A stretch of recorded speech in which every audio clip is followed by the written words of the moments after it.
Okay, now we will create the negative bar chart. So the only thing what we have to do is to change some things. In the first step, we will copy the chart with the positive values, put it in here, and then with the right mouse key, we go to select data, then we will mark positive and edit. We will change from positive to NEG for negative values, and here for the values we will select the numbers from age 9 until age 14. Press on OK and OK.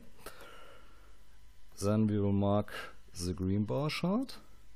On the bucket we will select a red color.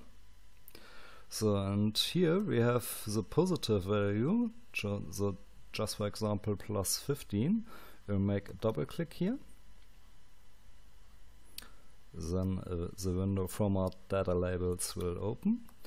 Go down to number, and then we will change only the plus for minus and click on the button add.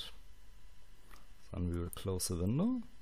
And you see here we have -2, -15, -6, no zeros in this case and no positive values. Then we will mark our chart. Go to chart design, and then here on the button add chart element,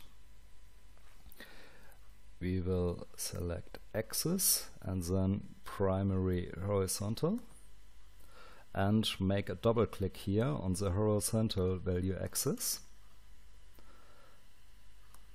Go down, and then we will mark values in reverse order. We will close this window and we will mark the horizontal value axis and we will delete it. So now we have the bar chart for the negative values. In the next video we will consolidate these two charts.